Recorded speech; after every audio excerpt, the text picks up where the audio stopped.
मला वाटतं आपण सगळ्यांनीच तो व्हिडिओ पाहिला. भयानक व्हिडिओ आहे. रमेश म्हात्रे हे जे मिंदे टोळीचे नगरसेवक आहेत, भाजपची आवडती टोळी आहे. अशा गुंडगर्दी करणाऱ्या लोकांना नगरसेवक बनवून आपण आता पाहिलं असेल त्यांनी डॉक्टर्सवर जो हात उचललेला आहे, अतिशय भयानकपणे हा अटॅक झालेला आहे. साधी सोपी गोष्ट होती. डॉक्टरनी सांगितलं होतं एका गर्भवती महिलेला चेकअप झाल्यानंतर की त्यांचं जे मूल असेल ते कदाचित प्रीमेच्युअर असू शकतं आणि त्यांना NICUची गरज लागेल, निकूची गरज लागेल. सगळे निकूचे बेड त्या हॉस्पिटलमध्ये भरलेले होते आणि दुसऱ्या हॉस्पिटलमध्ये ऍडमिशन मिळालं तर चांगलं होईल असं सांगितलं होतं. पण ह्या संतापातून हात उचलणं, मारणं, महिला असो पुरुष असो, कुठचेही डॉक्टर असो, नर्स असो, मेडिकल स्टाफ असो, हे आपण पाहिलं असेल. ही गुंडगर्दी ही भाजपची आणि मिंदे टोळीची सगळीकडे झालेली आहे. ह्या रमेश म्हात्रेला एवढीच हिंमत असेल तर जाऊन राम मंदिर जे लुटतायत त्यांना असं हात उचलून दाखवावं, त्यांच्यावर हात उचलून दाखवावं. उज्जैनची जी भूमी लुटलेली आहे त्यांच्यावर हात उचलून दाखवावं. पण डॉक्टर्स आणि महिला पुरुष कुठचेही डॉक्टर्स असो, नर्सेस असो, ह्यांच्यावरची गुंडागर्दी ही महाराष्ट्र सहन करणार नाही. डॉक्टर्स देखील सहन करणार नाहीत आणि मला वाटतं ह्याचं चाप उत्तर मिळेलच. पण महत्वाची गोष्ट म्हणजे ह्या नगरसेवकाला नुसतं अटक नाही तर बरखास्त करून ह्याची परेड काढली पाहिजे डोंबिवलीमध्ये, नाहीतर हा महाराष्ट्र शांत बसणार नाही. रमेश म्हात्रेंची पार्श्वभूमीच ही अशा पद्धतीने गुन्हेगारी स्वरूपाची राहिली, कुठेतरी कायद्याचा भाग त्यांना राहिला. पार्श्वभूमी असो किंवा नसो, कोणी असं जर केलं आणि डॉक्टर्सवर हात उचलला, नर्सवर हात उचलला, बरं अशा कारणासाठी, तर मग ह्या लोकांनी न्याय कोणाकडे मागायचा? मुख्यमंत्र्यांनी देखील निवेदन करायला पाहिजे. मला वाटत नाही अजून त्यांच्याकडून काही स्टेटमेंट आलेलं आहे. ते गृहमंत्री त्या राज्याचे, मुख्यमंत्र्यांचे हात आता पण बांधलेत का कोणीतरी, हे देखील उत्तर यावं.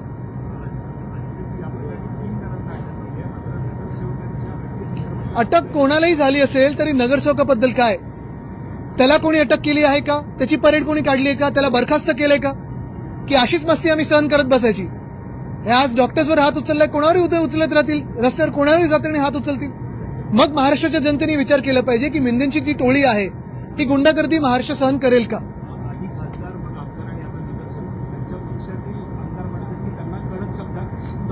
नाही, तुम्ही पाहिलं असेल तो एक दुसरा आमदार होता, त्यांनी कॅन्टीनमध्ये हात उचलला होता. यांचा DNAच असा आहे आणि यांचे जे गुंडागर्दीचे महागुरू आहेत मिंदे, हे पण असेच आहेत आणि मुळात ह्याचसाठी आहे ना भाजप पाळत आहे.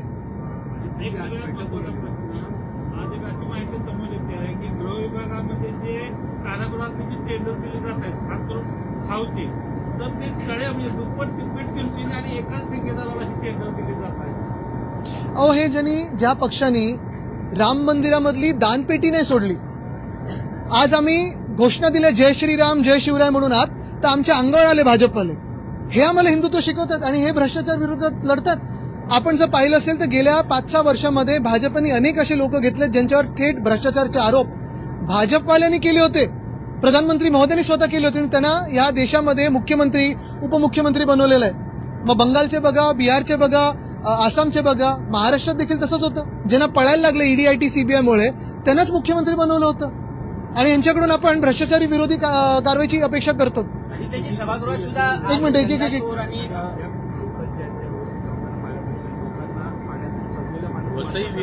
आज आम्ही अल्पकालीन चर्चा मागितली होती, पण अध्यक्ष महोदयांनी ती काल पण घेऊ दिली नाही, आज पण घेऊ दिली नाही. आता उद्या. पण मुख्य गोष्ट हीच आहे, अमित चाटम जे भाजपचे मुंबईचे अध्यक्ष आहेत ते हसतायत इथे पायऱ्यांवर. तुमच्याच चॅनलमधून दिसलं की काल काय झाडांवर चर्चा होती, आज मॅनहोलवर चर्चा आहे. आता काय काय म्हणजे कशावर हसायचं हे भाजपनी, आता देशावर हसत आहेत भाजप. म्हणजे राम मंदिर लुटलं, उज्जैन लुटलं आणि आता आपल्यावर हसतात की बघा आमच्यावर विश्वास कसा ठेवला.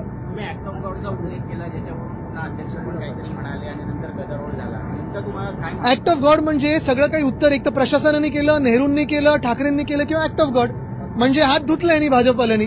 पण मी हेच त्यांना विचारलं, मग राम मंदिर जे लुटलंय ते पण तुम्ही ऍक्ट ऑफ गॉड बोलाल का भाजपकडून? कारण भाजप हल्ली स्वतःला देव मानायला लागली आहे. तुम्ही पाहता अनेक त्यांच्या नेत्यांचे फोटो आहेत, एखाद्या पाटावर उभे ज्याच्यावर आपलं स्वस्तिक आहे त्याच्यावर बूट घालून उभे आहेत.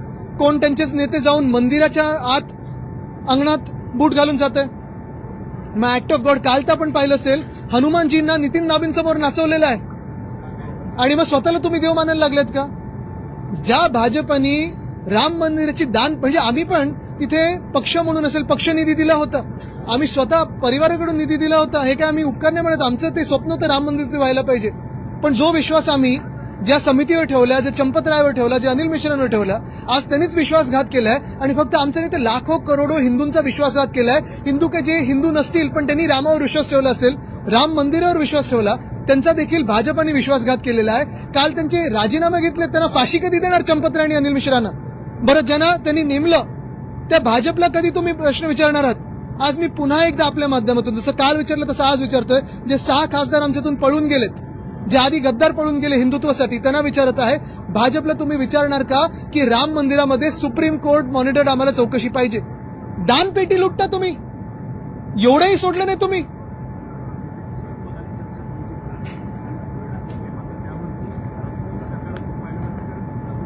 सरकारला उत्तर देण्याची क्षमता नाहीये. जे एकनाथ शिंदे 4 वर्ष नगरविकास खात्याचं घेऊन बसले, 4 वर्ष काय 2019 पासून नगरविकास खातं ज्यांच्याकडे आहे, आज तुम्ही सगळ्या शहरांचे हाल बघा. एक तरी शहर आज राहण्यासारखं राहिले का महाराष्ट्रामध्ये? कुठे कोण इलेक्ट्रिक्युशननी मरते, कुठे झाड पडून मरते, कुठे कोण मॅन्युअलनी मरते. भाजपचे जे अध्यक्ष आहेत ते हसतात त्याच्यावर.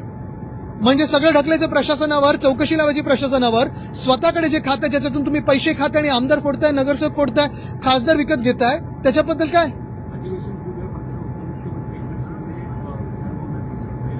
ते 4-5 दिवस काय 4-5 वर्ष कुठे उत्तर द्यायला त्यांना क्षमता नाही, त्यांच्यात उत्तर देण्याची हिंमत नाहीये आणि देतच नाही उत्तर. मराठी उद्या मी हिंदी देतो आणि इंग्लिशवाल्यांनी पण आताच विचारा. मला वाटतं टाउन प्लॅनिंग पेक्षा, जसं मी त्या दिवशी सांगितलं ना, की प्रत्येक ह्याला उत्तर येतं आर्टिफिशियल इंटेलिजन्सनी आम्ही हा प्रश्न सोडवू. आपलं राज्य हे आर्टिफिशियल इंटेलिजन्स आणि ह्या सरकारच्या नॅचरल स्टुपिडिटीमध्ये अडकलेलं. 100% आहे, 100% कॉन्क्रीट ते झाडं ट्रिमिंगचं टेंडर कोणाला दिलंय? बिल्डरला दिलंय. मला वाटतं आयुक्तांची ही त्यांनी जबाबदारी किंवा ठेका घेतलाय सरकारला वाचवण्याचा, पण सरकार गरज पडली तर त्यांना पण सुळीवर चढवेल आणि स्वतःला वाचवण्याचा प्रयत्न करेल.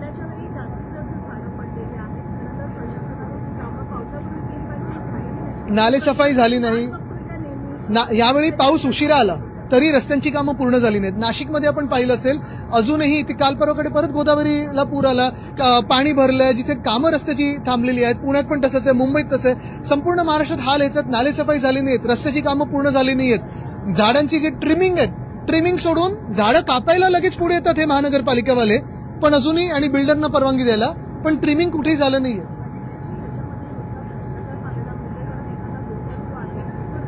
तेच मी सांगतोय, तेच सांगतोय मी.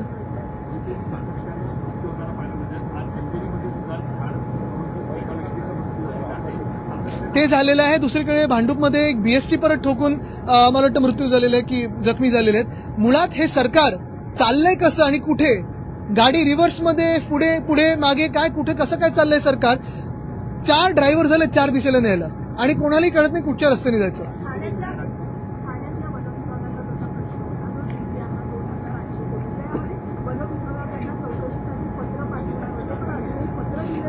भाजप ऑपरेशन देवेंद्र फडणवीस मध्ये भाजपमधले काही लोक सामील झालेले असं वाटायला लागलेलं आहे. कारण आज पण आपण पाहतो मुख्यमंत्री आता हाऊसमध्ये आलेत, सकाळी माहित नाही पण आता आलेत. बॉडी लँग्वेज तशी जी आधी 24ची वाटत होती तशी नाहीये आणि मला वाटतं त्यांना कळायला लागलेलं आहे. कदाचित हे त्यांचं शेवटचं सत्र आहे अधिवेशनाचं, ह्याच्यानंतर त्यांना दिल्लीत खेचलं जाईल.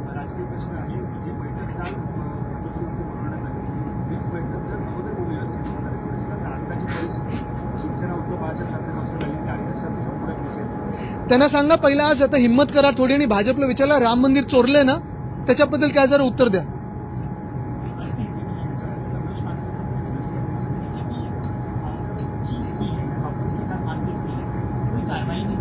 भाजपा के सबसे चहेते मिंदे गुट ने जो रमेश म्हात्रे ने हमला किया है डॉक्टर्स पे हो, नर्सेस पे हो, फिर वो चाहे महिला हो या पुरुष हो, हर एक का अधिकार है कि हमारे राज्य में, हमारे देश में सुरक्षित रहे और सुरक्षित रहते हुए लोगों की सेवा करे.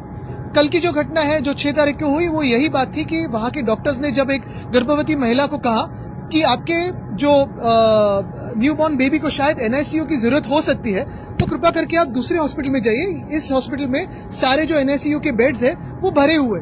तो उसी को सुनते इस रमेश म्हात्रे ने हमला कर दिया वहां के डॉक्टर्स पे, नर्सेस पे. बात यही है कि ये जो रमेश म्हात्रे है, सिर्फ अरेस्ट नहीं तो उनको डिस्क्वालीफाई करना जरूरी है और अरेस्ट होके उनको परेड करना जरूरी है कि अगर किसी पे भी डॉक्टर हो, नर्स हो, महिला हो, पुरुष हो, अगर हाथ उठाए तो ऐसे ही कार्रवाई होगी. लेकिन सवाल ये भी उठता है कि क्या जो हमारे गृह मंत्री है, मुख्यमंत्री है, ये कार्रवाई कर पाएंगे? शायद करना चाहते हैं, लेकिन क्या वो कर पाएंगे? क्योंकि ऊपर के आदेश है कि एकनाथ शिंदे को हाथ मत लगाओ. तो वो आदेश ऊपर के माने या जनता के स्वास्थ्य की बात करे, ये देखते हैं। आज सदन में हमने देखा कि राम मंदिर चोरी का मुद्दा भी उठा और विपक्ष और सत्ताधारी आमने सामने खड़े थे। इस मुद्दे को लेकर बात साफ है। जो बात हमने छेड़ी थी कि मुंबई में, पूरे महाराष्ट्र में अगर आप देखें तो मानसून से पूरे जो हाल हुए लोगों के, कोई पेड़ गिर के मर रहा है, कोई मैनहोल में गिर के मर रहा है, कोई किसी और आपत्ति में मर रहा है, कभी कोई इलेक्ट्रिक्यूट होकर मर रहा है। तो कल से हम बात कर रहे हैं कि चर्चा तो लें इस पे, तो चर्चा लेने के लिए तैयार नहीं। फिर स्पीकर साहब कहते कि नहीं शायद कल में लेंगे। हमने कहा कि ये में जाते हैं, भाजपा के बहुत सारे नेता हैं, उनके अध्यक्ष स्वयं हनुमान जी सामने नाचते हैं और अध्यक्ष जी देख रहे हैं कि देखो मेरा स्वागत तो हनुमान जी कर रहे। और बात यही है कि अगर हमने आज सदन में जय शिवराय, जय श्री राम, जय सिया राम, हर हर महादेव अगर ये नारे लगाए तो गलत क्या है? भाजपा हम पे चढ़ के आ रही है कि ये नारे नहीं लगा सकते। हमने ये भी पूछा और ये भी हमने कहा कि जिसने जो भी हो राम मंदिर के दान पेटी में चोरी की हो, जिन्होंने उज्जैन की भूमि की चोरी की हो, उन पे तो कार्रवाई होनी जरूरी है। ये तो स्वाभाविक है कि हम मांगेंगे।